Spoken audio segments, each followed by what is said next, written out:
What's up, guys? This is MTG Matt for you.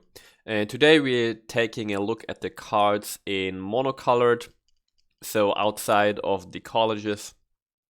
So let's start right away with Ecological Appreciation. You pay 2 and a green and X for a sorcery to search your library and graveyard for up to 4 creature cards with different names that each have mana value X or less and reveal them. An opponent chooses 2 of those cards. Shuffle the chosen cards into your library and put the rest onto the battlefield. Exile Ecological Appreciation.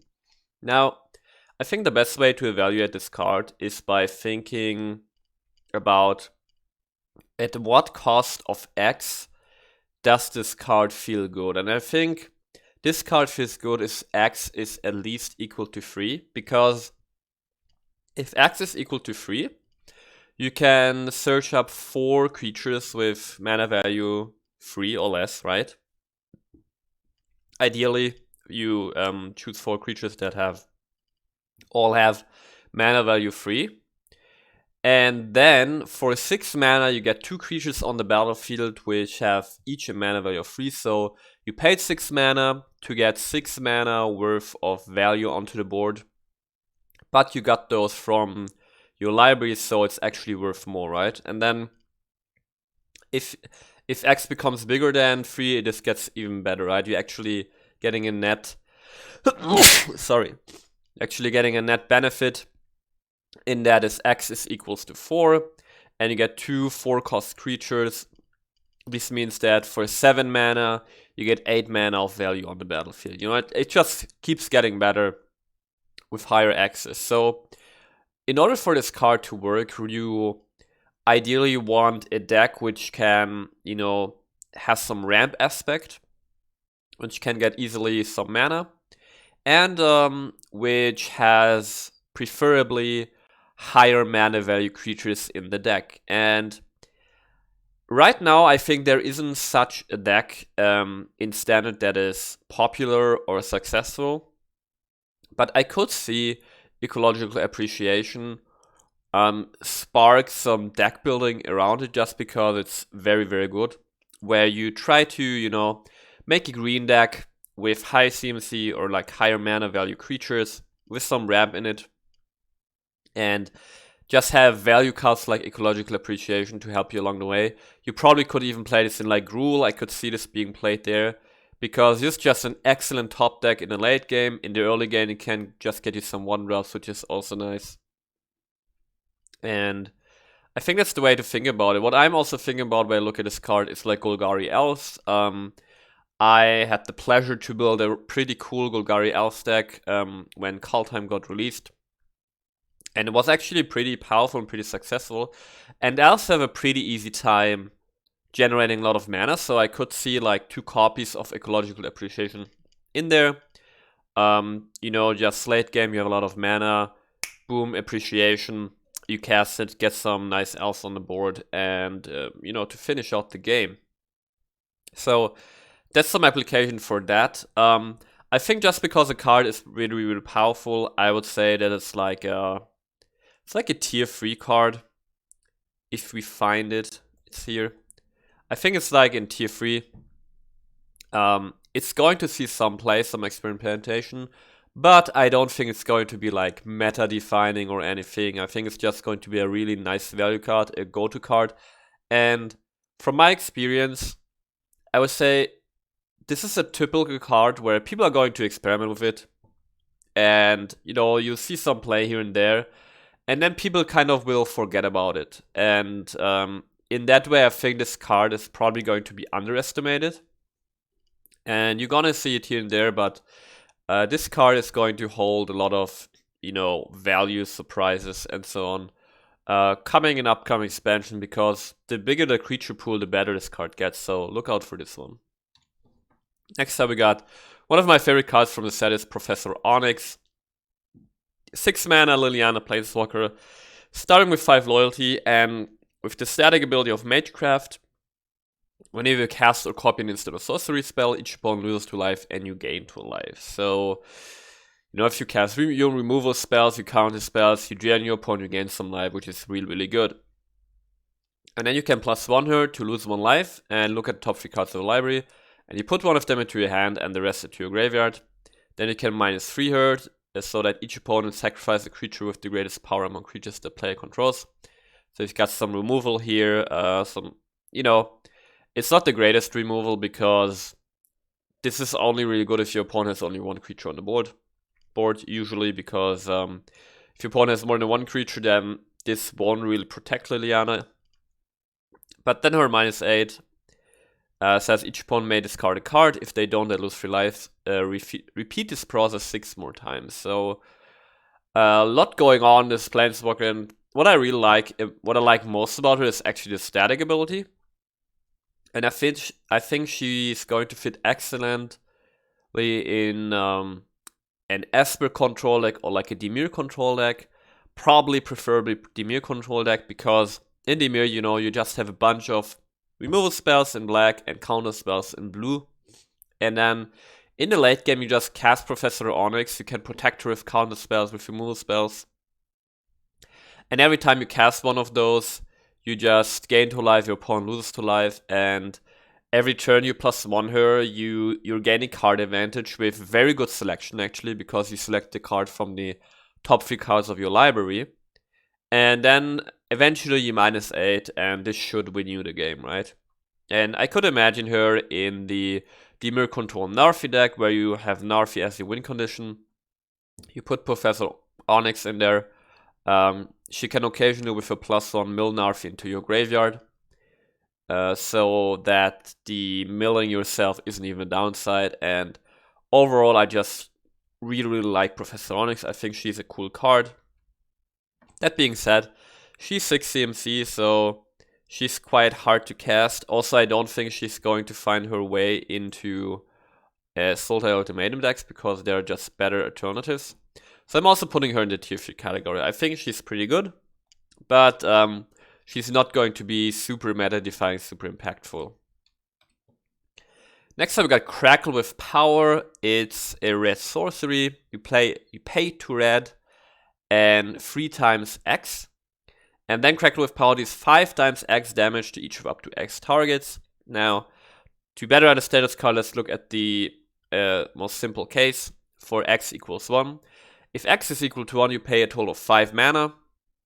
And then you deal 5 times 1 damage to each of up to 1 targets, right? So for 5 mana, you're getting 5 damage at sorcery speed, which obviously is terrible. But there is some neat interaction here with Torbran.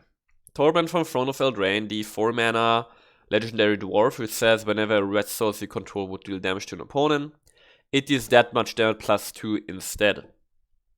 And because of that, because of the wording of Crackle with Power, which is that it deals 5 times X damage instead of 1 times, or like X times 5 damage, it makes it so that if you have a Torbran on board and you cast Crackle with Power for X equals to 1, you're going to deal 5 times 1 damage, for example, to your opponent's face.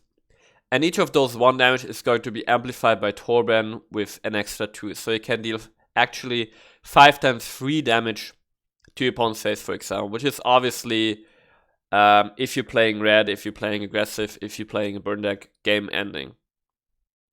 But I think that's already where like the neat interactions end, because I'm sure this Crackle of Power is getting a lot better the higher X is. If X is equal to 2, you're paying a total of 8 mana to deal 5 times 2 damage to each of up to 2 targets.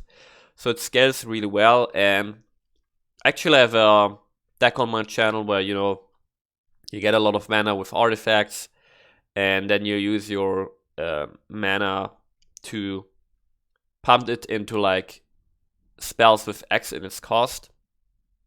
But at the end of the day, I think Crackle of Power isn't going to see any play at all.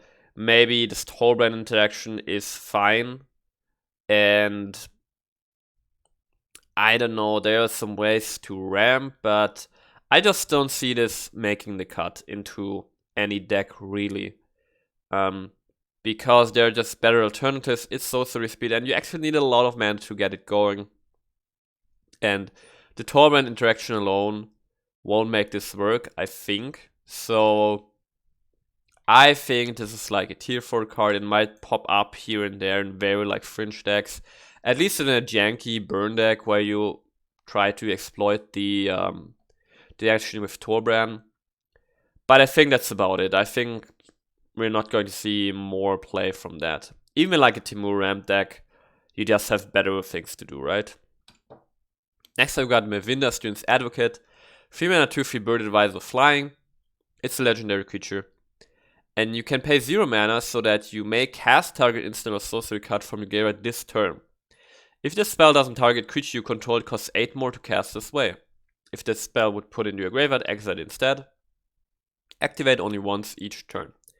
So, this effect, obviously very powerful. You're paying 0 mana so that you may cast instant or sorcery from your graveyard, but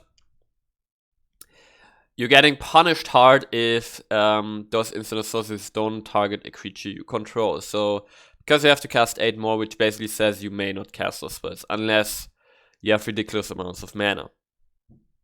So, the way I look at this card is, this card could make a Feather the Redeemed like deck possible again. So Feather Redeemed used to be this legendary creature from War of the Sparks, which would allow you to cast spells that target creatures over and over again. And Mavinda kind of does that, but only once, because after you cast it, this spell gets exiled. But still, you know, I would try out a deck with Mavinda where you have a lot of pump spells for your creatures, right? Just stuff that targets your creatures and ideally maybe also draws you cards. And then you have Mavinda out and you can recast those cards basically for free from your graveyard or without additional cost. That seems pretty neat. Another interaction is, for example, in Prismari, you got Magma Opus, the Mythic Rare spell, which, for 8 mana gives you a lot of value, and it says you can deal 4 damage divided among any number of targets. So a spell like that you could also cast with Mavinda, because you simply direct 1 damage on Mavinda, for example. So you target one of your creatures, and this way you can, play Magma Opus from your graveyard. But this is more of a fringe application, so Mavinda, I'm not really sure that's going to see play. As I said, maybe a Feather-like deck could see play in a way with this, but I'm not so sure that it's going to be that successful. It's just that in the current meta we don't have decks that rely that much on pump spells, but Mavinda maybe could enable such decks. Maybe like Boros-like, you have like white pump spells to protect your creatures, and then red pump spells to really get in for damage. So with Mavinda out. And it's also, it's a flyer, so it's not like for 3 mana you just get garbage on the board. It's just a decent body. It's a 2/3 flying body, which is just okay for the other effect you get. So what do I think about Mavinda? Well, this might be like a tier 3 card. Let's actually find it first.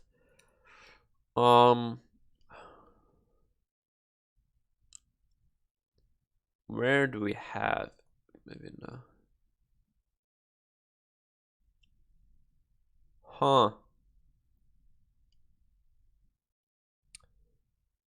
Where are you?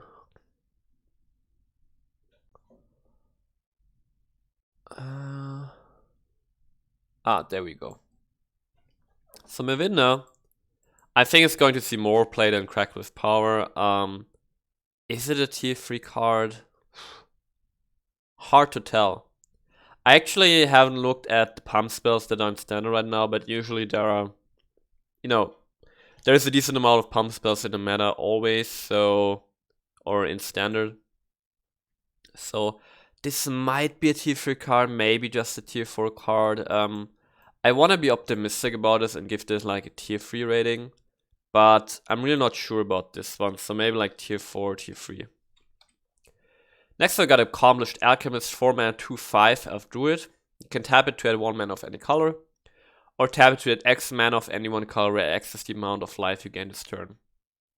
You know, with Strixhaven, it seems like they're trying to push a Selesnya life gain archetype with, for example, so usually white is the color of life gain, and then we gain some life gain synergies with green, so a Selesnya style life gain deck could make sense.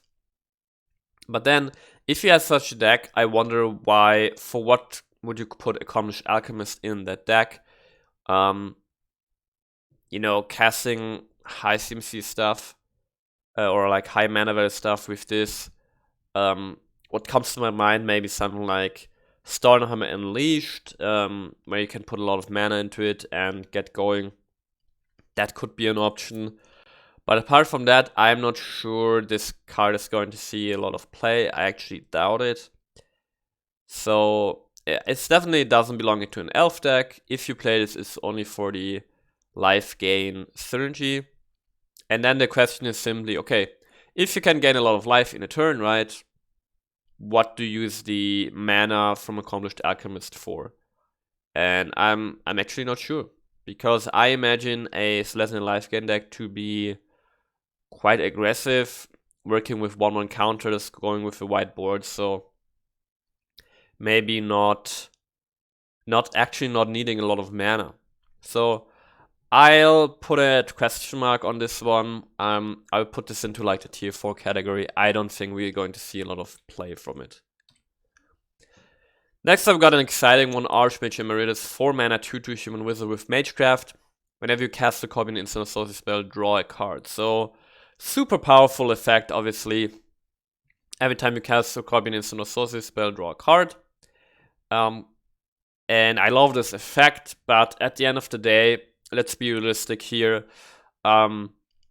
We have instant right now from Ikoria, we've got the 4 mana Jeskai enchantment that lets you draw a card every time you cast a non-creature spell. Basically, almost nobody plays that card. And enchantments are way harder to remove than creatures.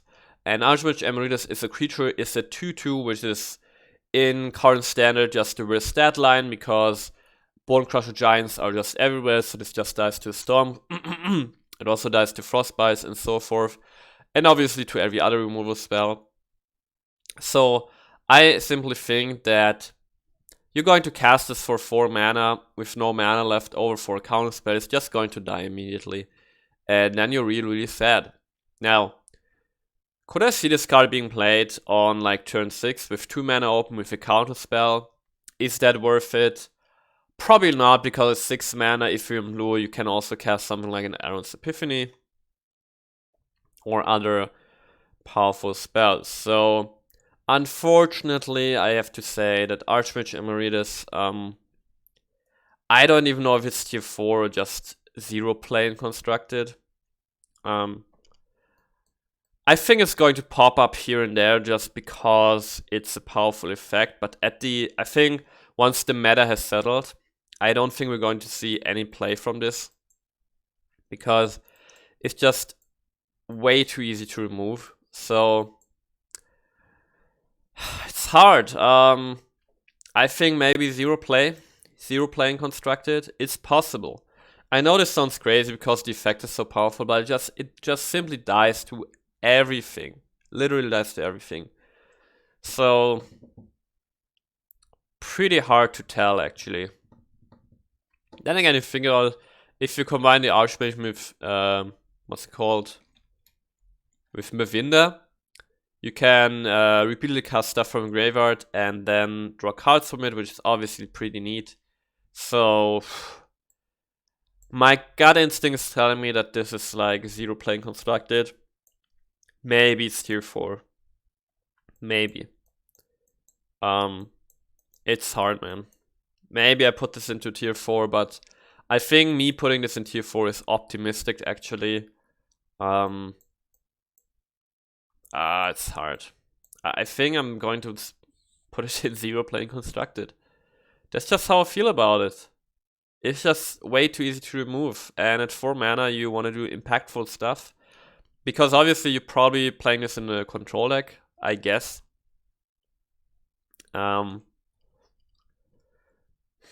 Yeah, I don't know. I know, maybe I'm underestimating this card, or maybe I'm underestimating stuff you can do with Magecraft. So this is hard, man. My gut is telling me this is 0 play, but do I want to be optimistic with tier 4?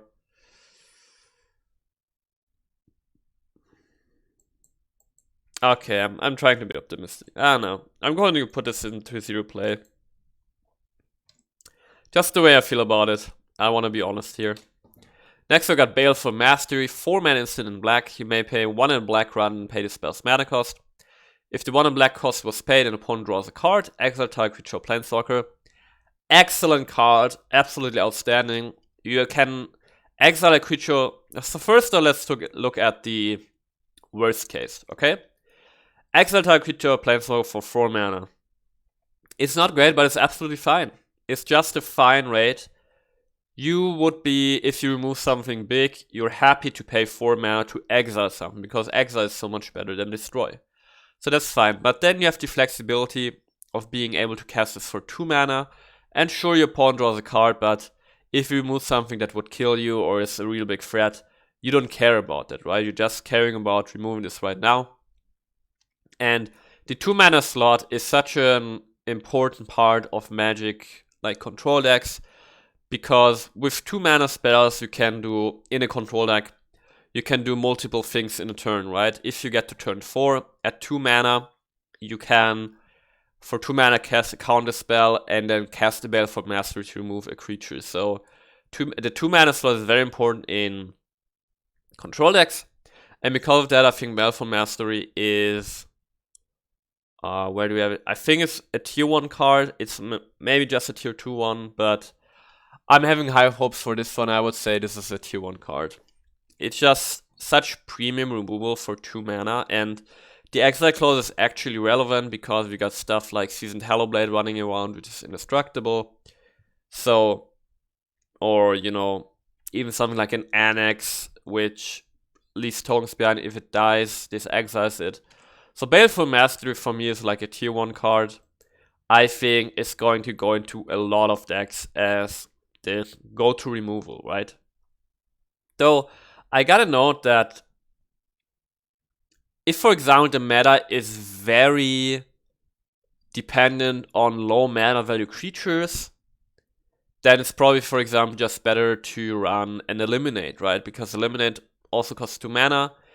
It's restricted to 3 mana value creatures or planeswalkers, but it doesn't give your opponent a card.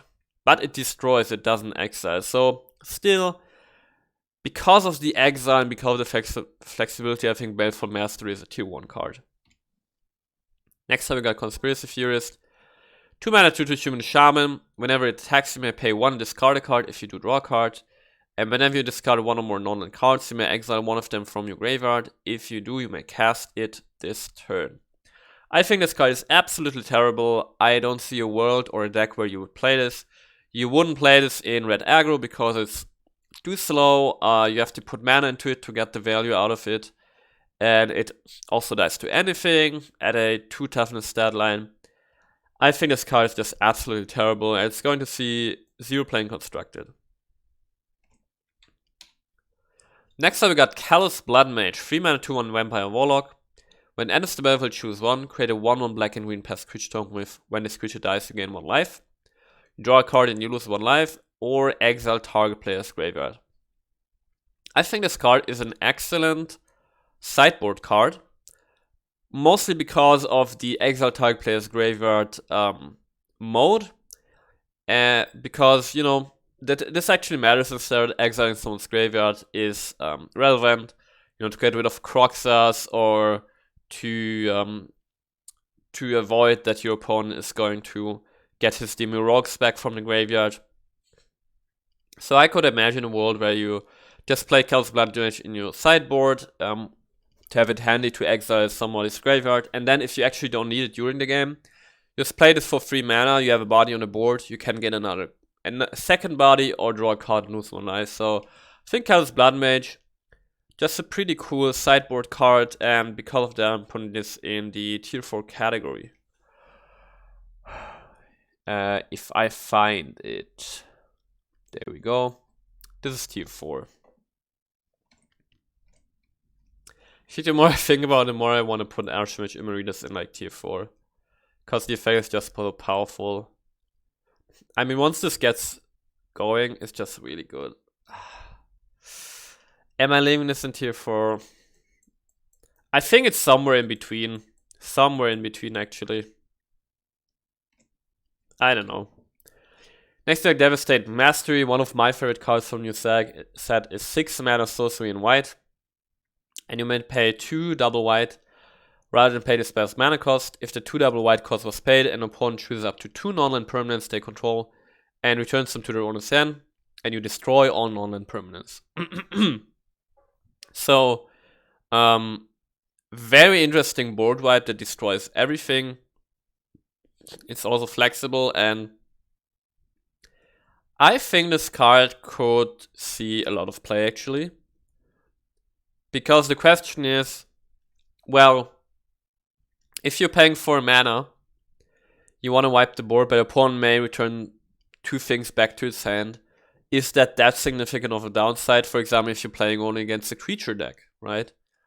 Well, let's think about it. For example, you're playing this for 4 mana, and your opponent has something like, you know, an Edgewater Innkeeper out, Luststruck Beast, some tokens.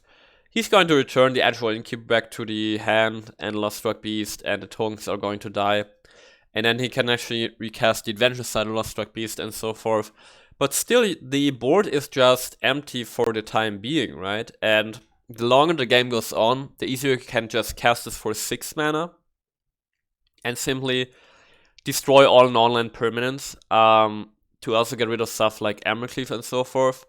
But then if you're in a control deck, you probably have some Planeswalkers out, and you don't necessarily want to destroy your own stuff. So it kind of has this weird upsides and downsides where if you get to 6 mana, you obviously hit more stuff, but you also hit your own stuff, which you may not want. And in low CMC, your opponent gets to keep his own stuff. So because of that, I think Devastating Mastery is a bit restricted in its use case. It won't replace anything like Extinction Event, for example, to wipe the board, or even like a Shatter the Sky.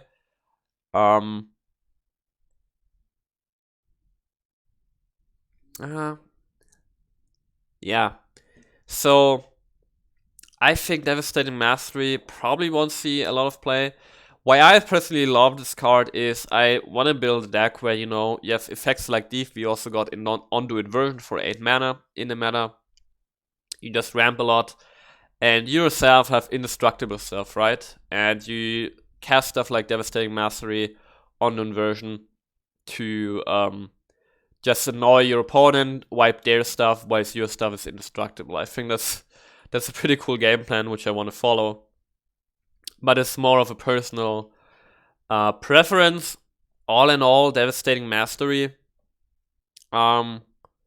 probably a tier 4 card, at most a tier 3 card, and unfortunately I don't think we're going to see much play with it.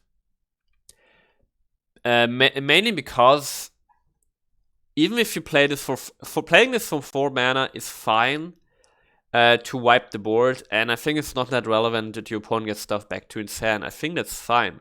But the problem is that you're also destroying your own stuff. I think that's the main problem, actually, and only your opponent may return stuff back to its hand, you may not. So, unfortunately, like tier 4, maybe like tier 3. This card would be amazing with the old Gideon. That's indestructible, but that's not in standard, obviously. So, unfortunately, only a tier 4 card. Next up, we got Draconic Intervention, 4 mana sorcery. Actually, check. Okay. Next up, we got Draconic Intervention, 4 mana sorcery in red. As an additional cost to cast a spell, exile an instant or sorcery card from your graveyard. Draconic Intervention deals X damage to each non-dragon creature where X is the exiled card's mana value. If a creature dealt damage this way would die this turn, exile it instead, and then you exile Draconic Intervention. So, it's a board wipe which can get pretty big if you have high mana value stuff in your graveyard. But But it requires you to have high mana value stuff in your graveyard, because otherwise this card is literally useless, right? So it requires you to play basically a lot of instant or sorceries, and it requires you to have instant or sorceries that are rather big, right? And then, sure, this can deal a lot of damage, but it only deals those to creatures, so not even to planeswalkers. And this might be fine if you're playing like a dragon tribal deck, but there's no such thing as standard right now. So I think at the end of the day, because of its restrictions, because of the requirements you have to meet to make this card worthwhile, I don't think this is going to see any play. If you want to have such an effect, you'd rather play something like a Storm's Wrath, where you pay the same amount of mana and you just deal straight up 4 damage to each creature and planeswalker. Sure, you don't exile them, but still, I don't see this being played. Then again, maybe there's some Prismari deck, which Prismari wants to run high mana value instead of sorceries anyway, where this can be an excellent board wipe. So, Draconic Intervention, I think it's going to see some experimentation, but in the end of the day, people won't really play it simply because Storm's Wrath also doesn't see any play, right? So, and Draconic Intervention even has more requirements, so because of that, I don't think this is going to make the cut. Next up we got Dragonsguard Elite. It's a 2-mana 2/2 human druid with Magecraft. Whenever you cast or copy an instant or sorcery spell, put a 1/1 counter on Dragonsguard Elite, and then you can pay 6 mana to double the number of 1/1 counters on Dragonsguard Elite. So, interesting little 2-drop here, which can grow over the course of the game, and then late game you have a mana thing to make this really, really big. Now, here's a general thing, or general problem I see with creatures with Magecraft with Magecraft effects that are also creature-centric, right? So, if you put this card on the board, you obviously want to cast a lot of instant or sorceries to pump it up, right? Which means that if you play this card, you probably want to be an aggressive style deck, right? And here is where this problem comes in with Magecraft, or maybe like this contradiction. If you're playing an aggressive deck, you want to have a lot of creatures to put on pressure. If you have a lot of creatures in your deck, you can't have as many instant or sorceries in your deck to really get use of the Magecraft. So here's the problem I see with Magecraft or Magecraft triggers that are creature centric. It's just that the deck building, or how I would say, by the very nature of it, making a deck that can be aggressive and makes use of a lot of Magecraft triggers, it's hard to build because, you know, you can only have more creatures or more instant sorceries, but not both. So, because of that, I think Dragonsguard Elite was fit into some like +1/+1 counter deck with the Ozolith, but that deck usually doesn't run a lot of instant or sorceries. I think a way you could get around this is with the Zendikar Rising dual modal lands, where you have instant or sorceries tagged to a land, so that you don't have to sacrifice, land drops, and occasionally you can cast instant or sorceries from your lands to get use of Magecraft. But I just don't think this is going to see a lot of play, because I don't see a deck where this is going to be very viable. I don't know, maybe a world where I could see this being played is something like a Simic Flash control deck, where you just have this out, and then every time you counter a spell, this gets a 1/1 counter. Maybe with a big maybe, also then in the end game this can, grow itself by pumping mana into it. So maybe Dragonsguard Elite could be something like a Simic Flash deck. I could see that being played there. So I want to give this the benefit of the doubt and say it's a tier 4 card, but really I think we're not going to see any play. It's not going to see any play, Dragonsguard Elite. Where do we have it?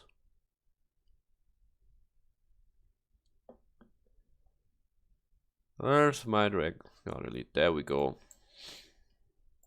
So Dragonsguard Elite probably 0 plane constructed. I think 0 plane constructed. Yeah. That's what tell me, but maybe we see it in like Simic Flash decks. Next, we're gonna Elite Spellbind, another favorite of mine, 3 mana 3/1 human cleric with flying. When Elite Spellbind enters the battlefield, look at target opponent's hand. You may exile a non-land card from it. For as long as that card remains exiled, it's only being played. A spell cast this way costs 2 more to cast. Absolutely love this card. You can play it in like mono white decks. You play this on turn 3. You exile your opponent's extinction event or your opponent's Shadow's Verdict, and he can cast it right away. So you delay the board wipe just enough to finish off your opponent, and you get a 3/1 flyer on top. So aggressive stat line on a flyer is pretty good. Another way I think you can use this is if you play like a control type of deck in Azorius or Jeskai, you can combine Elite Spellbinder with the likes of Fassa, and you build a deck where you have a lot of enter the battlefield effects, and then you put Elite Spellbinder in there, and every turn with Fassa you flicker it, and every turn you get to see your opponent's hand, you have full information, and every turn you exile something and make it harder to cast. I think Elite Spellbinder is a really cool card, pretty good, and I would put this into the tier 3 category. I think we're going to see play of this quite regularly. At least I'm gonna try to make it work.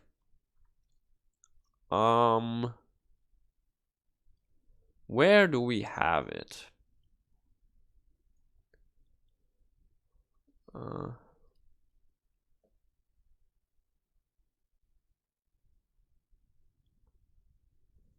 Hello, there we go. For me, it's like a tier 3 card. Next up, we got Efreet Flame Painter, also one of my favorites. 4 mana 1 for Efreet Shaman with double strike.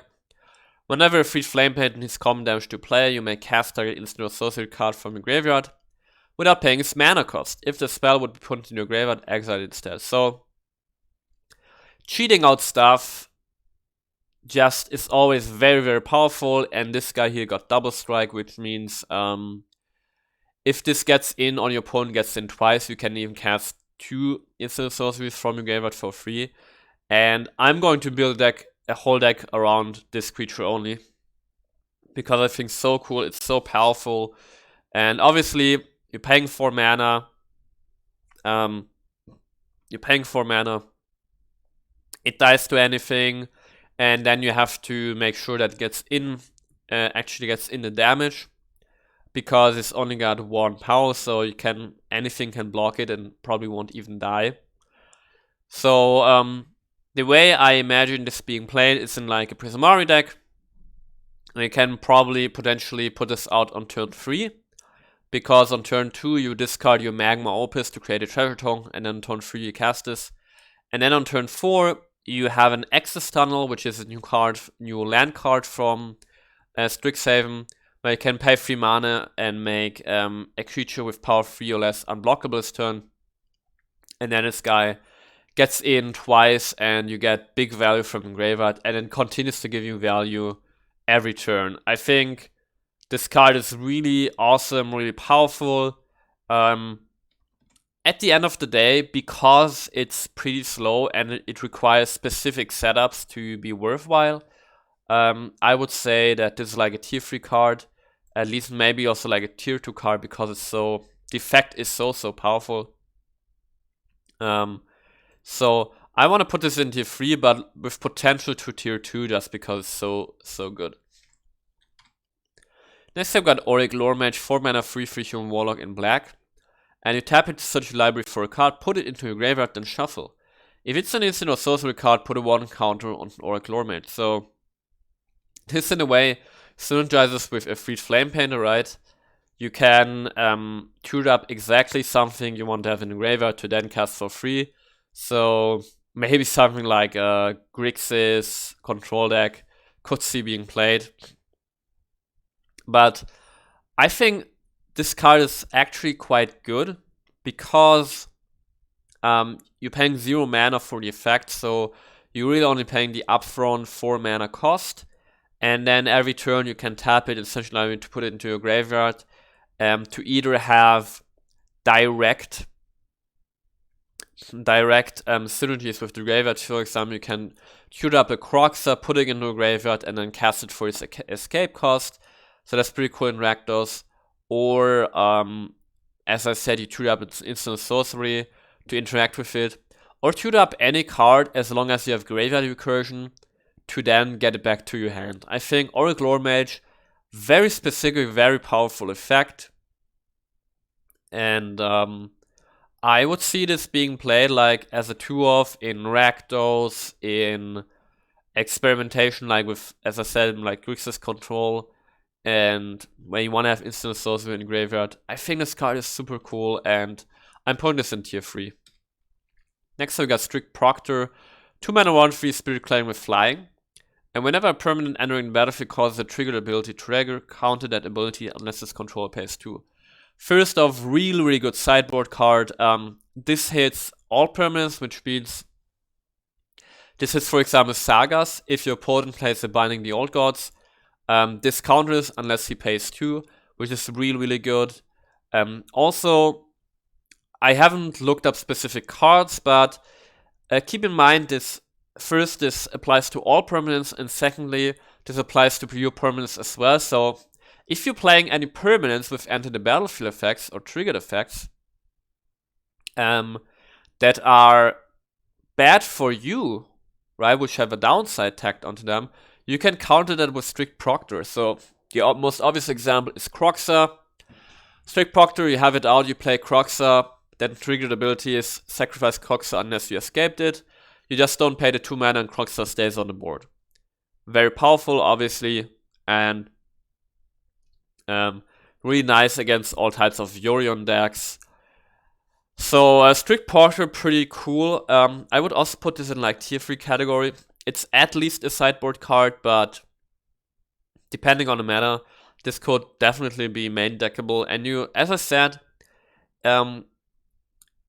just look through the standard cards available and see what if there are any good cards that have negative enter battlefield effects for you. You can counter them with Strict Proctor. Next time we got multiple choice. You pay X and a blue for a sorcery. If X is 1, scry 1 and draw a card. If X is 2, you may choose a player. They return a creature they control to its owner's hand. If X is 3, create a 4/4 blue and red elemental creature token. And if X is 4 or more, do all of the above. Now, I think this card is super cool. And I think you have to look at this card in a way that you're going to pay 5 mana for it, because if you're not paying 5 mana, this card is actually not enough value. But I think the problem this card has is, there are 2 problems. First off, if you're playing against a control deck, the X equals 2 doesn't really matter, which means that if you're paying 5 mana, you only get the value from X equals 1, X equals 3, and then you get a 4/4 elemental, and you scry 1, draw a card. It's simply very bad. That's the first problem. The second problem is, this is a card where it's just a cool card on its own, but this card doesn't really support any game plan you might have. So if you have an aggressive deck, obviously you don't put this in. If you have a control deck, how does this help your game plan? Considering that you want to play this at 5 mana. At 5 mana, you could play a Planeswalker, you could play a board wipe, you could, I don't know, you could play so much better stuff than do this. And I think, unfortunately, because of that, because of its restriction against control decks, and the fact that it doesn't support any game plan, I think it's going to see 0 playing constructed. Next time we got Tempted by the Auric. 4 mana sorcery in blue. For each opponent, gain control of up to 1 target creature or planeswalker the player controls with mana value of 3 or less. I think this card is pretty terrible. The only scenario I could imagine is being played is as a sideboard card, where if your opponent plays a lot of planeswalkers that are at 3 mana or less, you could play this. But apart from that, I think this card is terrible and it won't see any play. So, tempted by the Auric, 0 playing constructed. Where do we have it?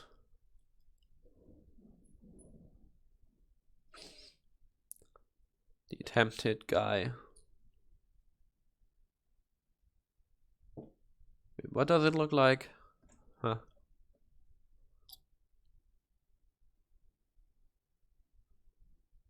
Not finding it.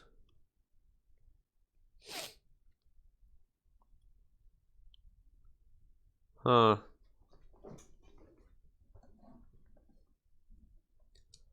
Ah, there we go. 0 playing constructed. Next up we got Semesters, and this is also a really juicy one. 4 mana instant in white. Exile any number of target creatures and no planeswalkers you control. At the beginning of the next end step, return each of them to the battlefield under its owner's control. Each of them enters the battlefield with an additional 1 counter on it if it's a creature, and an additional loyalty counter on it if it's a planeswalker. Now this card, a pretty crazy card, and a hard one to evaluate. So, okay, first off, let's focus on creatures, okay? So, would you play this in a creature-heavy mono-white list, for example? I don't think so, because mono-white, as of now, has really enough ways of protecting his board with Outside of Life's Bounty and Silver Savior. And also it's got Lurus in there, so it can get those cards back. And mono-white is actually very good at protecting his board, just without extra effects, just with creatures. So mono-white doesn't need that. In other decks, where you have planeswalkers, would you run this card? Well, the question is why? Because, think about it, you rarely have more than 2 planeswalkers on the board, and if you're up against a creature-heavy deck that would attack your planeswalkers, then you can simply instead run a card that destroys the creatures, which is better. Sure, those planeswalkers get an additional loyalty counter on it, but it's probably not the reason you're gonna play this. On the other hand, what's cool with Semester's End is it's just this Yorion effect, right? If you use up the loyalty abilities of your, or the loyalty of your planeswalkers, you can exile them, get them back with not only full loyalty, but with a +1 loyalty counter, so that's pretty cool. But as much as I like this card, I think if you want to have such an effect, just play Yorion. It's better, and you have to don't have to sacrifice a deck slot. And you get a 4/5 flyer on top of that. So while I like Semester's End, I don't think it's going to see any play. But it's certainly a card to just keep in mind, to think about and experiment with it and think, maybe how could I use this to my advantage? So I think it's a pretty cool card, but won't see any play. Next we've got Vern Mastery, 6 mana associated in green, and you may pay 3 in a green round and pay the spell's mana cost. Search your library for up to 4 basic land cards and reveal them. Put one of them onto the battlefield tapped under an opponent's control if the 3 green cost was paid. Put 2 of them onto the battlefield tapped under your control and the rest into your hand and shuffle. Yeah, so if you pay 4 mana, you get to search up 4 lands, 4 basic lands. One of those lands, your opponent gets one of those lands, you get 2 lands, an additional land in hand. Which I think is terrible. You would rather just play, what's it called, Herd Migration or something. 4 mana, get 2 lands in play, that's it, right? No downside. I think this card would be fine if you paid 4 mana, you get 3 lands into play and your opponent 1, but it doesn't work that way. And at 6 mana, searching up 4 lands, putting 2 of them onto the battlefield, nobody's going to play that. So Vern Mastery, it's going to see 0 playing constructed. Where do we have it? There we go, 0 playing constructed.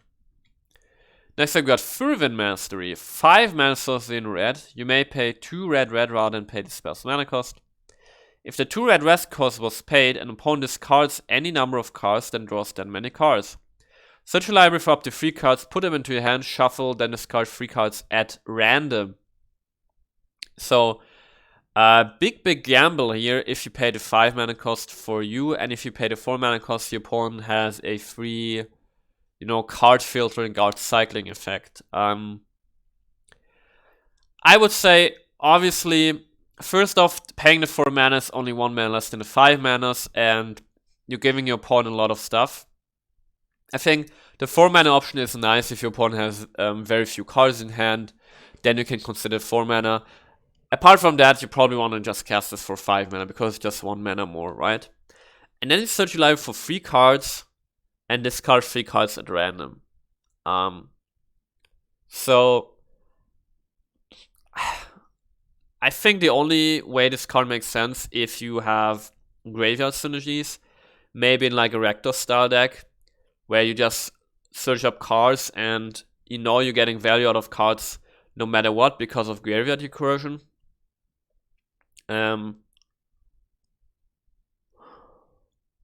But I don't think anybody's going to play this. Even with graveyard recursion, if you're playing Rakdos, you want to be aggressive, and paying 5 mana to basically do nothing isn't worth it. So Fervent Mastery, I would say 0 playing constructed. Where is the Fervent Mastery? There we go, 0 playing constructed. Next was Sagmore Witch, 3 mana, 3/2 human warlock with menace, and a ward, pay 3 life. So if your opponent targets this creature, he has to pay an extra 3 life to remove it. And then it's got Magecraft. Whenever you cast a copy into a soul spell, create a 1/1 black and green past creature token with when this creature dies, you gain 1 life. So I really like this card. I love effects like these where you just put tokens on the board whenever you cast instant associate spells, and it's got a little bit of protection. Obviously the ward with mana would be better, but paying 3 life can be really hard to pay for, like a control deck, for example. And then you got a 3/2 body, which unfortunately dies to anything, also to a stomp. But the Magecraft trigger is very powerful, right? Just scanning tokens over and over again is, I think, really good. And I just love this card. I love Sagmore Witch. I think this can be a key element in maybe Witherbloom decks, which want to get these tokens out to either drain your opponent through life gain, life loss effects, or use life as a resource, which is also a big Witherbloom theme. Or you just, again, maybe you put this like a Dimir control deck, you control the board with removal spells and counter spells, and you get these pest creature tokens. And which can gain you life, which can block, or just attack your opponent. Unfortunately, Sagmore Witch costs 3 mana. Usually these kind of cards are just best at 2 mana. So 3 mana, it's probably not going to be the blockbuster card I'm hoping it is. But I just love this card. I think I'm putting it in like tier 3 because, getting tokens when casting instant sorceries is just very good. And I have high hopes for this card. Next we got Ingenious Mastery. You pay, it's a sorcery in blue, you pay 2 and a blue and X, and you may pay 2 and a blue rather than pay the spell's mana cost. If the 2 and a blue cost was paid, you draw 3 cards, then opponent creates 2 treasure tokens and they scry 2. If that cost wasn't paid, you draw X cards. So my first instinct was this card is garbage, but let's think about it a bit more deeply, right? You can basically pay the 2 and the blue if your opponent is, for example, an aggressive deck and has like no cards left in hand. Then you can just say, okay, I'm paying 3 mana to draw 3 cards, and I don't care about my opponent getting treasure tokens or scrying because he plays mono red, he has a 0 card draw, and doesn't have a way to use the mana. That's fine, right? Then it's just 3 mana draw 3. If you don't do that, you draw X cards, and then it's a stroke of genius, right? But if you want to have such an effect, a stroke of genius type effect, just play, what's it called? the blue legendary wizard from Throne of Eldraine. They can play triple blue and X, and when it enters the battlefield, you draw X cards. So I think Ingenious Mastery just won't see any play. You simply don't need this type of effect. If you want to draw cards, there are way better ways of getting there, and there's simply no need in Standard for an effect to draw X cards. At least on a spell. On the legendary blue wizard from Throne of Eldraine is fine, because it's attached to a body and you get additional value.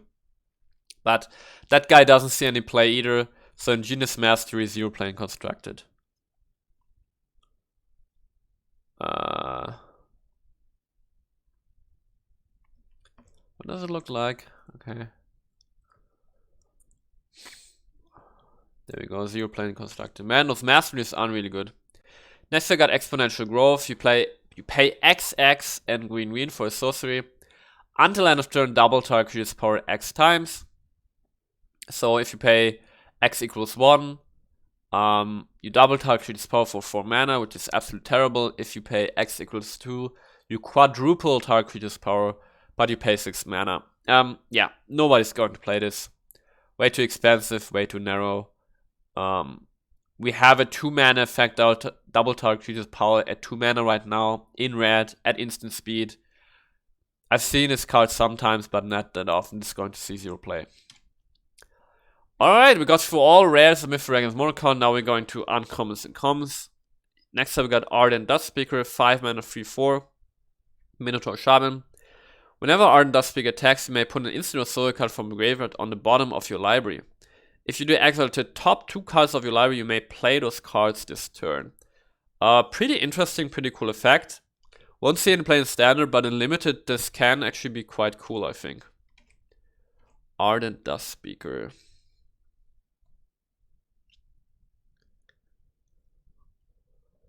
Looking for a Minotaur guy. There we go, 0 playing constructed. Next up we got Bookworm. 8 mana 7/7 worm with trample. When enters the battlefield, you gain 3 life and draw a card. And you can pay 3 mana to put a Bookworm from your graveyard into your library, third from the top. I think this card is a bomb in Limited. In Constructed, Standard, I mean, nobody's going to play this because it's 8 mana. However, I want to note, I think there is some use case for this card, which is if you're playing against the Mere Rogues, you could put this in the sideboard to never mill yourself, right? Because it's enough if you put one of these into your deck, if your opponent doesn't have any exile graveyard effects, obviously. Put one of these into your deck, and eventually it's going to get milled. And then even if you have 0 cards in library, at instant speed you pay 3 mana, put this card into your library, third from the top or on top, and you're never going to mill yourself, right? So that's, well, yeah, you're never going to mill yourself, but then we'll actually have to find a way to put it back into graveyard. Okay, never mind. This is going to see 0 play. 0 play. Although I really like it. I like the Bookworm. I think it's a cool creature. Gaining for life, draw a card. Pretty cool. Where's the Bookworm?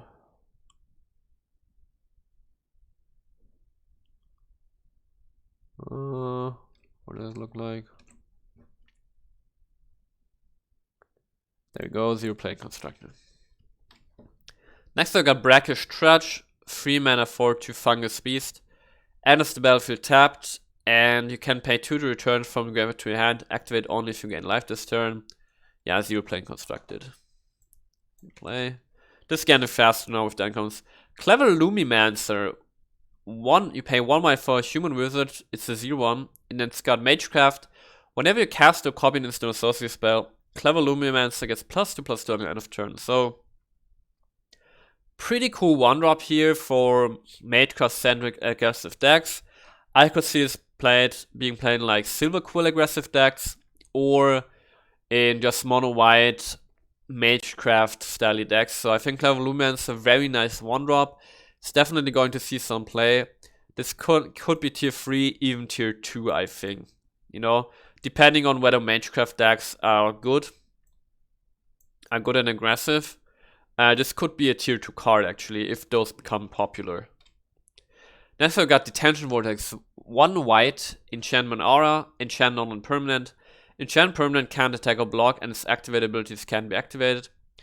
And you can pay 3 mana to destroy Detention Vortex. Only opponents may activate this ability, and only as a sorcery. So I think the Detention Vortex is a very good card against against any deck really, if you're playing 1 white aggro, because you just have to pay 1 mana to, on your turn, makes you know, put it on a creature your opponent control. He can block with it, and you guys get through it. And then, sure, your opponent can pay 3 mana to get rid of it, but 3 mana is a lot, especially in the early game. You know, if you play this on like your turn 3 or something, and then your opponent's turn 3 comes around, he would like to play Cultivate. Well, if you play the Cultivate, you can pay Detention Vortex and just continues to give you value. So Detention Vortex, I think, a really, really good card. I'm putting this in like the tier 2 category because it's just very efficient, and I think it's definitely going to see play. Here we go. Next we got Devour Tendrils, 2 mana sorcery. Target creature you control this damage equal to its power to target creature or planeswalker you don't control. When the permanent you don't control dies this turn, you gain 2 life. We've got better effects at 2 mana. I think it's called Ram Through or Breakthrough, which is at instant speed, so Devour Tendrils won't see any play, and the 2 life don't actually matter.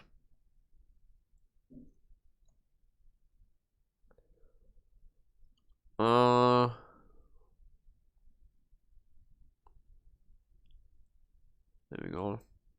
0 play. Next we got Dueling Coach, 4 mana to the Human Monk.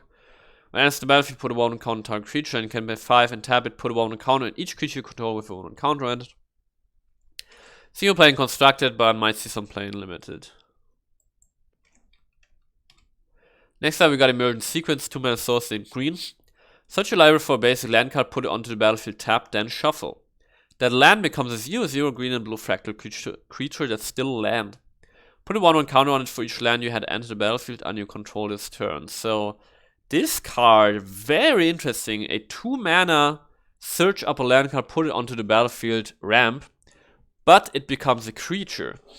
So if you play this on turn 2, you get a land and a creature into play, but obviously your opponent can just kill your land and your creature. But if he doesn't, this is pretty good, right? Emergent Sequence. Hard to evaluate. At the end of the day, I think you would rather still run a Wolfwillow Haven, because Wolfwillow Haven is just more reliable and won't get removed.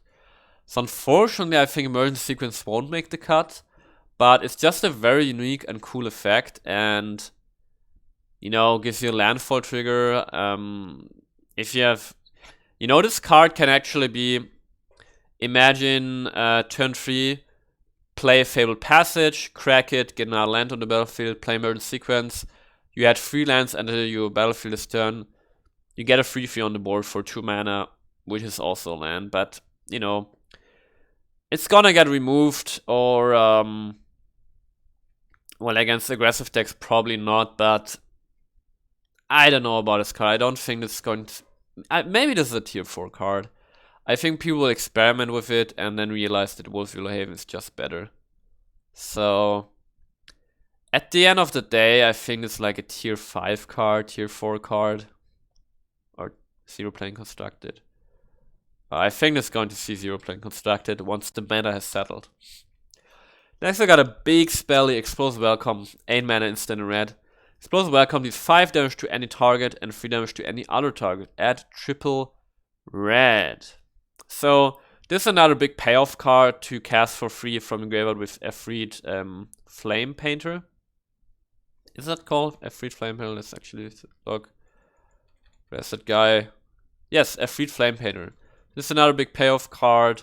If you cast this for free, you deal a lot of damage, you can remove stuff and add red mana. So I think it's going to see play.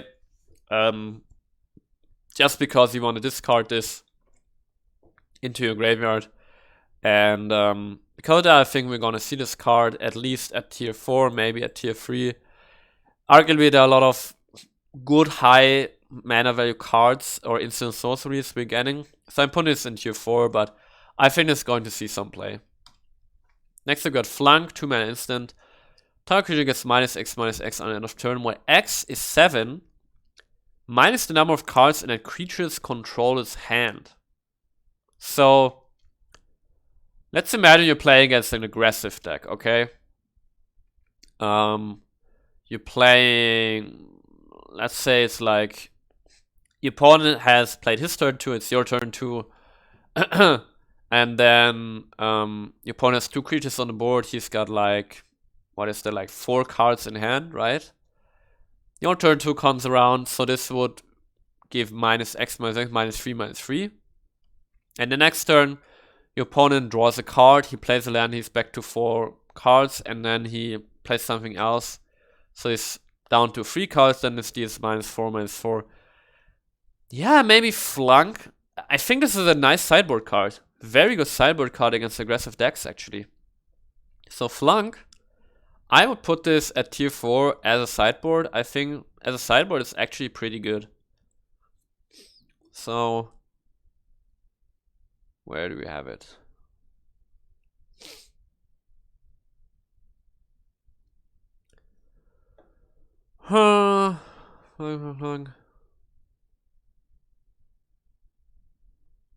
What does it look like?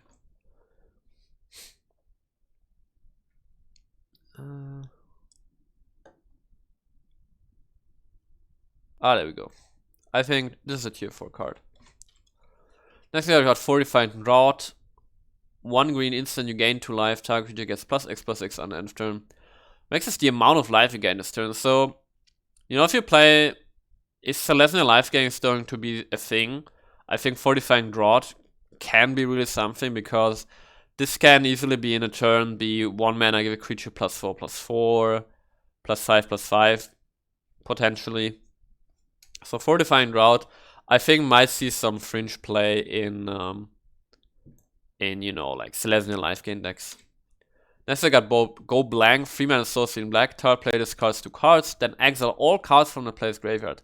I think this card is actually really, really good. It's the Mind Rot, but you're exiling your opponent's graveyard, which is so good. It's so good. And I think you're always looking for effects where you can exile your opponent's graveyard attached to some other effect, so you don't waste your deck slot. And Go Blank, I think it's going to see some play in control decks. It's just very versatile. You know, your opponent loses 2 cards and you exile your graveyard. I think Go Blank is really, really good. And because of that, I think this is like sorry, like a tier 3 card, like a tier 4 card, something like that. So let's find it, and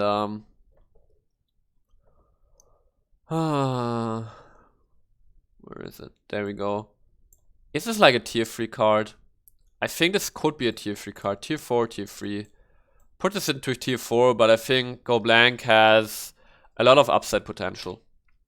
Next up we got Ingenious, 3 mana 2/2 creature elemental, and you can pay red and return to its owner's hand to add colorless, and red. Activate only as a sorcery. So this card is a crazy combo enabler. So right now in standard, if you have Burgi out in red, right? You cast for 3 mana, you get a red mana back, then you can use the red mana to return to the hand to add double colorless and a red, and then you can just do it again. And right now in standard, there aren't any effects that drain your opponent whenever a creature enters the battlefield under your control, I think. But there is going to be a way to break this card, right? I mean, okay, very, very simple use case, very simple use case. You have, what's it called? Nilea out, right? It's the god of the hunt from Ferris Beyond Death, the green god. You have her out, and she says, creature spells you cast cost 1 less to cast. And you have Burgi out. What that means is that every time you cast Grid Ignis, you're gonna cast Grid Ignis for 2 mana. Every time you cast it, you're going to net a red mana. a red mana? I think so. You can... Well, are you? Wait. You're paying 1 in the red. You're casting this, you're getting 1 red mana from Burgi. And then you're paying the 1 red mana to turn it to your hand. Now you have double callous and the red, and you pay 1 in the red again. You gain 1 red. No, you're gaining infinite colorless mana. So that's the way to get infinite colorless mana. I don't know what you will do with it, but it's a combo enabler. I'm putting this in like tier 4 because there's going to be some janky stuff with this, but obviously it's not going to be meta defining. Let's get Hall Monitor, 1 mana, 1/1 Lizard Charm with haste, and you can pay 1 in the red to tap it, and target you can block this turn. It's a 1/1 haster. In mono red, you always looking for good 1/1 hasters with upside, and this actually has a real good upside. It can make so that the opponent can block. So Hall Monitor, I have hopes for it. I think this could be like a tier 2 card in mono red decks, maybe. I think it's pretty good. Next I got Honor Troll. 3 mana tier for 2/3 Troll Duel with Vigilance. If you would gain life, you gain damage life +1 instead. And Honor Troll gets +2/+1 as long as you have 25 or more life, so even more life gain synergy, so less than a life gain. Looks pretty solid with cards like this, so Honor Troll, I'm putting this in the tier 3 category. Where's our Honor Troll? There you go. Tier 3 category. Next a Carrack Wrangler, 5 mana 3/3 elf duel, a Magecraft. Whenever you cast a copy in the sorcery spell, put a 1/1 counter on target creature you control. 0 playing constructed, but in limited this is certainly pretty good.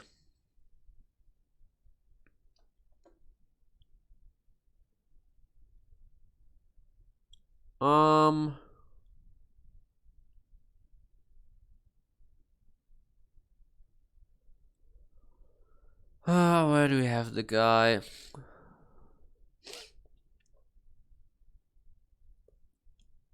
What does this look like?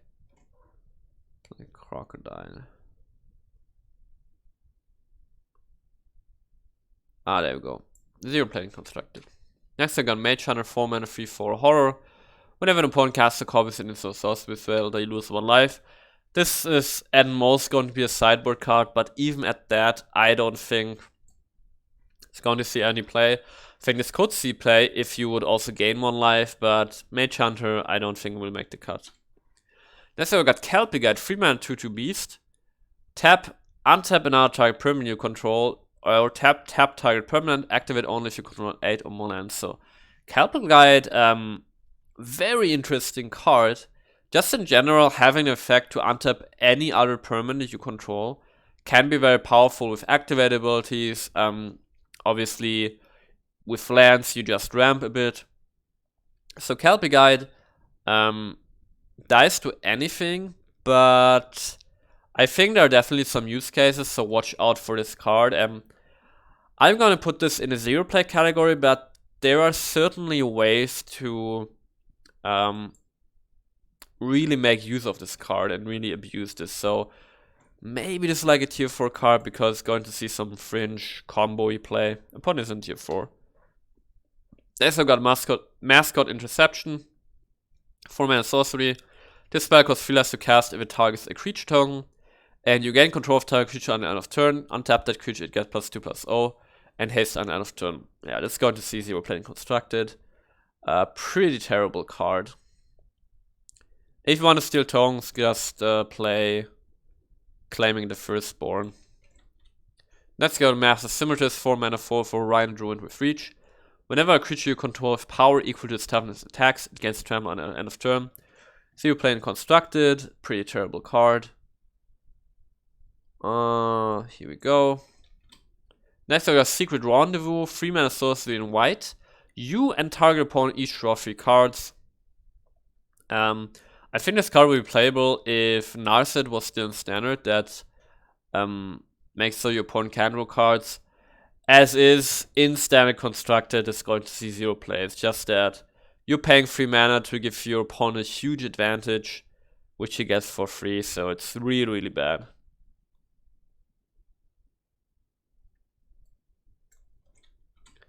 Next you got Show of Confidence, 2-mana instant white. When you cast a spell, copy it for each other instant sorcery spell you've cast this turn. You may choose new colors for the copies. Put a 1/1 counter on target creature against Vigilance on the end of turn. I think this is a card which will make aggressive Magecrafty Silver Quill decks viable, especially with the Silver Quill Legendary Killian, which makes so that targeting creatures with spells you control costs 2 less to cast, so this will only cost 1 mana. And then if you just get like 3 of these, this is already really good. You know, you distribute 3 1/1 counters for a mana and your creatures get Vigilance. So Show of Confidence, I really, really like that. And I think Show of Confidence, I want to put this in like the tier 3 category, maybe even tier 2, but I think it's tier 3. I think if there's a good Magecraft deck, this is going to be a definite staple in those decks, right? So, whoops, like tier 3 category. Tier 3, tier 2 category. Let's get Snow Day, 6 mana instant, tap up to 2 target creatures. Those creatures are not tapped during the controller's next untap step. And then you draw 2 cards and discard a card. Cost 6 mana, 0 playing constructed. 0 play. Next we got Mentor's Guidance, 3 mana sorcery in blue. When you cast a spell, copy it if you control Planeswalker, Cleric, Druid, Shaman, Warlock, or Wizard, and scry 1 and draw a card. I could see this card being played in control-y decks that not only will have Planeswalkers out, but which also know that they are going to have Magecraft synergies. Because then, with a Magecraft synergy, I think this card is then worth it. If you copy it twice, you get 2 Magecraft triggers, and then you scry 1 and draw a card twice.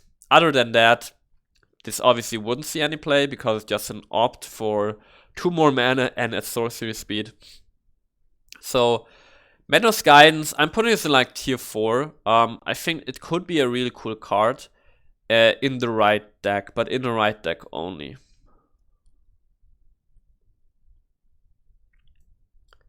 So, tier 4 category. Next we have Stormkill Artist, 4 mana, 2 to draw Shaman. It gets +1/+0 for each artifact you control. And you got Magecraft, whenever you cast a copy in instant or sorcery spell, create a treasure token. I think this card has the exact same problems like where is it? Where is it? It's got the exact same problems like Archmage Emeritus. The effect is super powerful, but it's on a shitty body, so it won't see any play. So because of that, I'm putting this into the exact same category as where is it? As Archmage Emeritus. So Archmage Emeritus tier 4, this is also going to be tier 4, just because the effect is incredibly powerful, but it's on a shitty body that dies to everything. Next we got Plum the Forbidden, 2 mana instant in black. As an initial cost to cast a spell, you may sacrifice 1 more creature. When you do, copy the spell for each creature sacrificed away. And you draw a card and you lose 1 life. I do like this card, but I think at the end of the day, Village Rise is just better, because Village Rise is only 1 mana. You have to sack a creature, but you get 2 cards and you don't lose any life, so it's nice that you can sacrifice any number of creatures. This can be a big upside, so Plum the Forbidden, maybe this is like a tier 4 card, but not more than that. Put this in like tier 4. Next you got Solve the Equation, 3 mana sorcery in blue. Search your library for an instant or sorcery card, reveal it, put it into your hand and shuffle.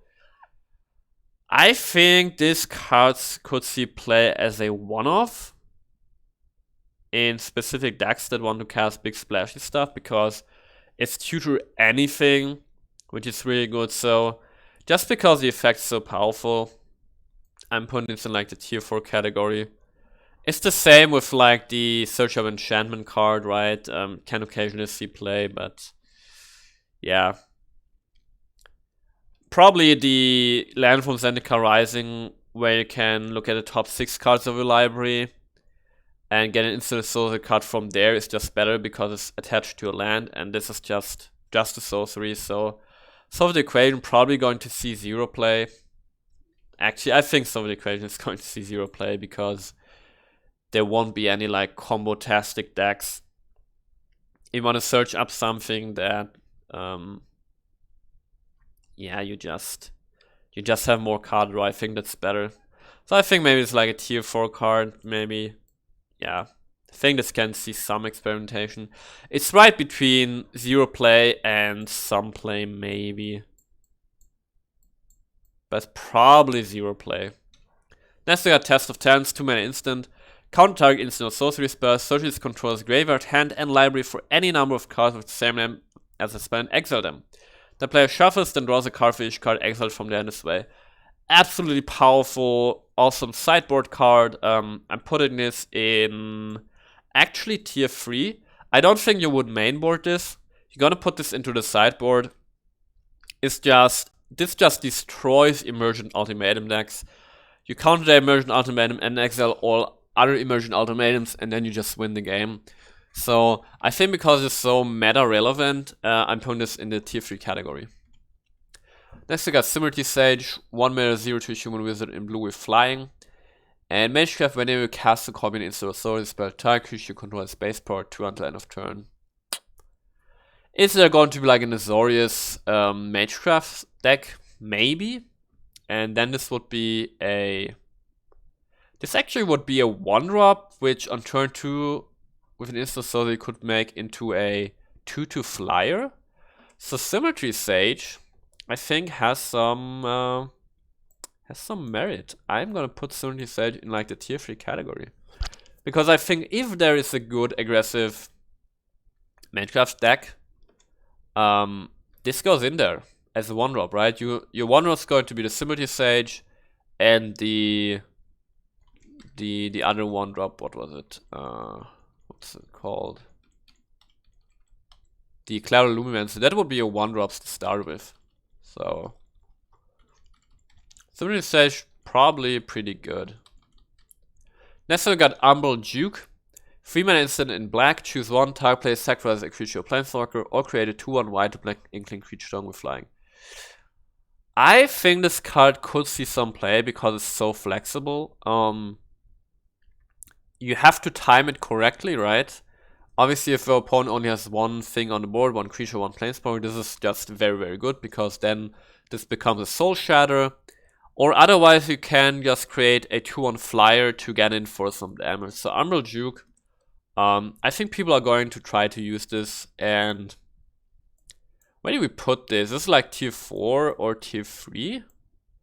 I think we would still rather have a Soul Shatter, so I'm putting this in tier 4, but I think this definitely has its use cases. Next we got Tenured Incaster, 5-mana 2/2 Vampire Warlock. When it enters the battlefield, put a 1/1 counter on target creature, and whenever a creature you control with a 1/1 counter on attacks, each opponent loses 1 life and you gain 1 life. Yeah, it's going to see 0 play in Constructed. Nobody's going to play this. Next we got Thunderous Orator, 2-mana 2/2 Core Wizard with Vigilance.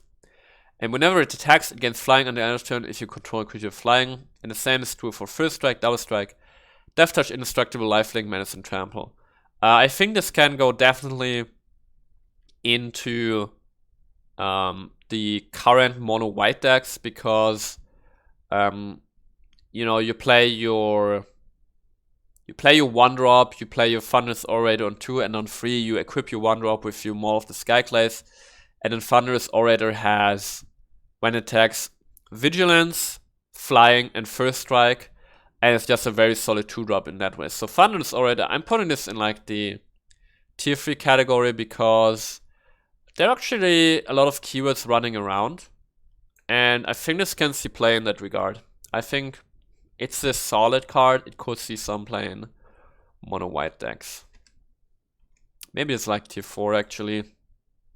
Because the question on the 2-drop, does it replace other cards? Probably not. So I'm putting this in tier 4, but this could be really good.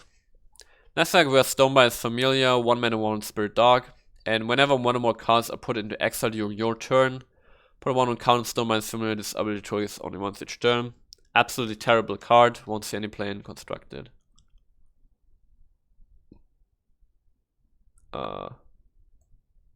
Zero play. Next I got Wormhole Certain, 5 mana 3/5 Certain. And you commit 4 mana so that target creature can't be blocked this turn. Won't see any plane constructed, obviously. Next up, Academic Dispute, 1 mana instant red. Target creature blocks this turn. If able, you may have it gain reach until end of turn. And you learn. Oh, this is a learn card. I actually wanted to evaluate all learn cards separately, so I will do that. Next I got Ageless Guardian, 2 mana 1/4 Steel Soldier, won't see any planes constructed. It's just a filler card. Next I've got Arrogant Poet, 2 mana 2/1 Human Warlock in black. Whenever Arrogant Poet attacks, you may pay 2 life. If you do it against flying until end of turn. Zero plane constructed. Next up, Biograph, 2 mana 5/4 Plant Dog. As initial cost to cast spell, sacrifice a creature or pay 3. I think this actually could see play. I mean, imagine you playing like a Gruul adventure deck. Turn 1, you make a 1/1 token with your Lost Beast. Turn 2, you attack with the token for 1 damage, then sacrifice it to the Bayou Grove, and you have a 2 mana 5/4 on the board. Which, is going to enable your, which is also going to enable your, what's it called, Great Henge on turn 4, because it's got 5 power. So Bayou Grove, I think, could see some play actually. I would put this in like the tier 3 category. Is that crazy? But I just think that it's actually good. I think it's actually good. Obviously if you don't have a creature, this is terrible, but maybe in Gruul Adventure, 2 mana 5/4. I mean, is this tier 3? Could this go into Gruul Adventures? This is tough. I think so. I actually think so. Well, but then again, if you sack the token, you won't have a 1/1 for Lost Beast. Well, but you have other ways of getting 1/1s. Is this crazy to put this in tier 3? It might be crazy, but I think this might be correct. I think it's just a good card. Getting in for 5 damage on turn 3 is huge. So, yeah, I think... Is this tier 3? I don't know. I think I want to put this in tier 4, but I think this could become... This could be really a thing. Beaming Defiance, 2 mana instant, target you control gets +2/+2, and Hex plus until end of turn. I think this won't see any play.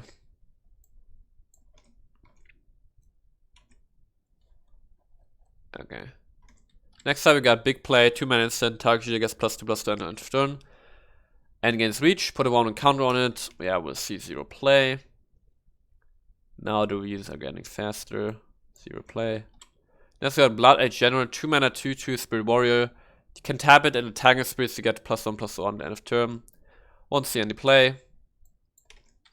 Next up, Baroque Befuddler, 2 mana 2/1 Frog Wizard with Flash.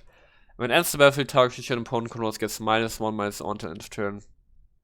I could see this being played in mutate decks because you can flash it in and then mutate on it. But at the end of the day, this is going to see 0 play. Next we got Burning Books, 5 mana instant in blue. This spell costs 2 less to cast if it targets an attacking creature.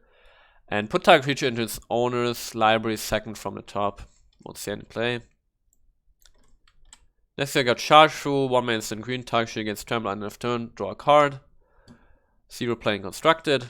Next up, Common Processor, 4 mana 2/3. Bird Clary with Flying. At the beginning of combat on your turn, target creature you control gets +1/+1 Vigilance. 0 play. Next up, Crushing Disappointment, 4 mana instant. Each player loses 2 life, you draw 2 cards. It's an instant. But you would only play this in a control deck, I think. Because otherwise you get better options, so 0 playing constructed. Next we got Curate, 2 mana instant in blue. Look at the top 2 cards of your library, put any number of them into your graveyard and the rest back on top of your library in any order. And you can draw a card. So this can be like a Super Surveil. I think Curate could see some play, especially in decks that wants to put stuff into a graveyard.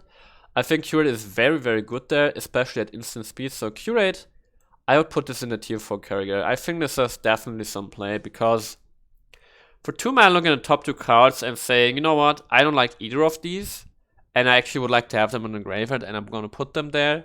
So you basically scry them away, and then you draw a card. It's fine. It's fine. Next we got Defend the Campus, 4 mana instant in white, choose 1. Creature you control get +1/+1 end of turn, or destroy target creature with power 4 greater. Won't see any play in Constructed. Next up, Dragon's Approach. Oh, yeah, this is a juicy one. 3 mana sorcery in red. Dragon's Approach does 3 damage to each opponent. You may exile Dragon's Approach and 4 cards named Dragon's Approach from your graveyard. If you do search your library for a dragon creature card, put it onto the battlefield, then shuffle. And that can have any number of cards named Dragon's Approach.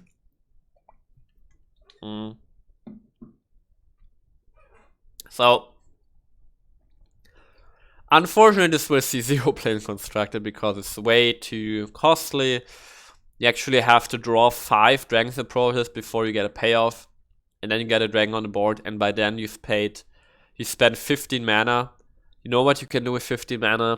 Just play the dragon. Just play a gold spent dragon right away and just do stuff. So I think this card is obviously cool. I like to have stuff like this in standard, but unfortunately this will see 0 play. Next I've got Eager First here, 2 mana 2/2 Human Wizard. Match have whenever we cast a copy into a sorcery spell, it gets +1/+1 at the end of turn. We'll see 0 playing Constructed. Next up, Essence Infusion, 2 mana sorcery. Put 2 1/1 counters on target creature against lifelink at the end of turn. Nah, 0 playing Constructed. I was thinking for a moment, but you want to have pump spells that protect your stuff to make them viable, and you don't need lifelink. Next we got Expel, 3 mana instant white. Exile target type creature. Actually a playable card. Actually a good playable card. 3 mana exile target type creature I think is playable, and for me this is a tier 3 card. You probably put this into the sideboard against creature heavy decks, and just put this in there to have an exile ready. Just make sure your opponent's stuff doesn't have vigilance, which it might have, but Expel, is it rather a tier 4 card? Exile target tapped creature.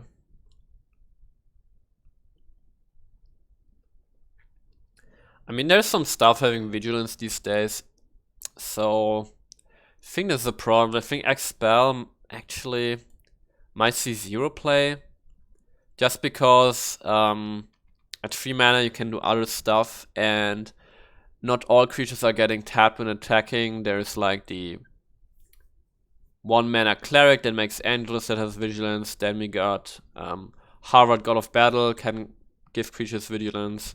We got Questing Beast with vigilance. Yeah. Probably will see 0 play, but definitely a really good limited card. Yeah, unfortunately I have to say it's going to see 0 play. Or is it? I'm putting it in like the tier 4. I think we might see this here and there.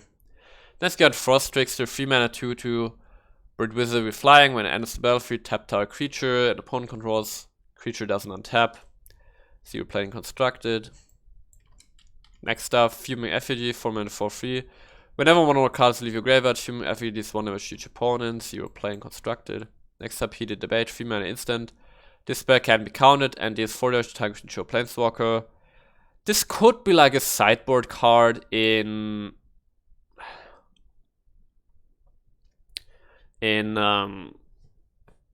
against like mono blue tempo decks, but there isn't such thing as a mono blue tempo deck right now at all, actually. But like a sideboard card against the Mirogues, I could see this being played. Next up, Illustrious Historian, 2 mana 2/1 Human Shaman.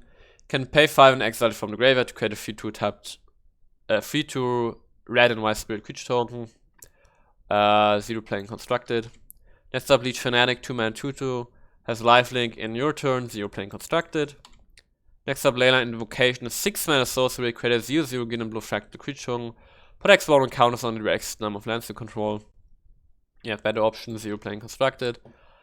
Next up, Mage, 3 mana sorcery. Spell costs 2 less to cast if you cast an instant or sorcery spell this turn. Target creature you control gets +1/+2 until end of turn, then fights target creature you don't control. So you're playing constructed. Next got Mage Hunter's Onslaught, 4 mana sorcery, destroy target creature planeswalker. Whenever a creature blocks his turn, its control loses 1 life. Maybe if you have like an aggressive mono black deck, this could be tier 4 because you're destroying something, so it's never like a dead card. And then if your opponent has to block, he's losing life. So maybe it's like a tier 4 card. Maybe it is. Yeah. If you, maybe as a sideboard card, if you a creature heavy deck against a creature heavy deck, you can play this to destroy one of their creatures and then attack. And if they block, they're losing life. I think it's a tier 4 card. Let's get Novice Dissector, 4 mana 3/3 Warlock. Can pay 1 sack another creature. Put a 1 counter on target creature, activate only as a sorcery. 0 playing constructed. Next up, Pigment Storm, 5 mana sorcery. Deals 5 damage, excess damage is dealt to the creature's control instead. 0 playing constructed. Next we got Pilgrim of the Ages, 3 mana 2/1 spirit. When it enters the battlefield, you may search your library for a basic planes card, reveal it, put it into your hand and shuffle. And you can pay 6 and return it from your graveyard to your hand. Yeah, just play Birth of Meletis, 0 playing constructed. Next up we got Pillar Drop Rescue, 5 mana 2/2, Spirit Climb with Flying. When it enters the battlefield, return target creature card with mana value 3 or less from your graveyard to your hand. Yeah, 0 playing constructed. I actually think we missed the rare, but it's fine. Next we got Pillar Drop Warden, 4 mana 1/5 Spirit Dwarf with Reach, and you can pay 2 and sack it. To return target instant story card from your graveyard to your hand, activate only as a sorcery. 0 play. Next we got Professor of Zoomancy, 4 mana 4/3 Bear Druid. When it enters the battlefield, create a 1 black and green pass creature with when its creature dies, you gain 1 life, 0 play. Next up, Professor's Warning, 1 mana instant in black, choose 1, put a 1 counter on target creature. Or target creature against indestructible until end of turn. I think this could actually see play in like Silver Quill aggressive Magecraft decks. So I'm putting this in tier 4. Flexible, can make stuff indestructible, triggers your Magecrafts, or you just put a 1 counter on something. Next you got Promising Dust Mage, 3 mana 2/3 when it dies. If it had a 1 counter and draw a card, 0 playing constructed. Next up, Reckless Implementor, 2 mana 2 Elf Druid. Can pay 5 to doubles power and toughness on the end of turn, 0 play. Next up, Reject, 2 mana instant. Counter target creature or planeswalker spell unless its control pays 3. If the spell is counter spell, exile it instead of putting it into its owner's graveyard. I think this is a tier 4 card. It's at least a sideboard card, right? It's very flexible. Creatures or planeswalkers. Paying 3 is usually a good rate to counter something. And then you exile it, which is always an added benefit. So Reject, at least a good side. I mean, it is a sideboard card, right? But in the sideboard, it's very, very good. So maybe like a tier 3 card. Tier 3. I'm putting this in tier 4. Next time we got Resculpt, 2 mana instant, exile target artifact or creature. Its controller creates a 4/4 blue and red elemental creature token. Now, exile target artifact creature. We already have this in blue. Not an instant speed, but your opponent just gets the bird, and that rarely sees any play. So I think Resculpt won't see any play. Next up, Scurrid Colony, 2 mana 2/2 with Reach. Gets +2/+2 as long as you control any monads. 0 playing constructed. Then Serpentine Curve, 4 mana sorcery, create a 0/0 green and blue fractal creature token. Put X1 and counters on it, where X is 1 plus the total number of instant sorcery cards you own in exile and in your graveyard. Yeah, 0 playing constructed. It's just a big pile of stats. Soothsayer Adapt, 2 mana 1/3 for Wizard. You can draw a card and discard a card for 2 mana, 0 play. There's a Spectre of Defense, 4 mana 2/3 flyer Spectre. Pay 6 mana, target opponent lose 2 life and gain 2 life, 0 playing constructed. Next is Spine Karok, just a vanilla creature, 0 play. Springman Curvin, 3 mana 3/2, when enters battlefield you gain 2 lives, 0 playing constructed. Star Pupil, it's a 1 white mana, 1 mana, 0/0 human wizard in white. When it enters the battlefield with a 1/1 counter on it, and when it dies, put its counters on target creature you control. I think this could see some play in aggressive decks, mono white decks, and you know, decks where you can put 1/1 counters and stuff. So this could be like a tier 3 card actually. I think this can be a tier 3 card. Put this out in mono white turn 1, turn 2 you play. Well, actually, you have so many better 1-drops. So I'm putting this in tier 4. I think it's going in some aggressive decks, but mono white has better options. Next we got Stonerise Spirit, 2 mana 1/2 flyer. Exile a card from the game against flying. 0 play and constructed. Sun Breakthrough. Target creature gets +2/+0 and first strike at the end of turn. Create a treasure token. 0 play. Next up we got Tangle Trap, 2 mana instant. You can choose one, deals 5 damage to target creature flying. Destroy target artifact. Well, these cards can always be good sideboard cards, so I'm putting it in tier 4. Next up, Tome Share, 3 mana 2/2 haste. Exile instant sorcery card from your graveyard, put a 1 counter on it. 0 play. Twin Scroll Shaman, 3 mana 1/2 with double strike, 0 play. Next up, Unveiled Ingredient, 1 mana 1/1 frog with menace, and you can exile it from your graveyard for free. Draw a card and lose 1 life, 0 play and constructed. Next I've got a Vortex Runner, 3 mana 2/3. As long as you control 8 or more lands, Vortex Runner gets +1/+0 and can't be blocked. 0 play. Next we've got Waterfall Areas, 4 mana 3/1 with flying and ward 2, 0 play and constructed. Lash of Malice, 1 mana in black, target creature gets +2/+2 on the end of turn, 1 0 play and constructed.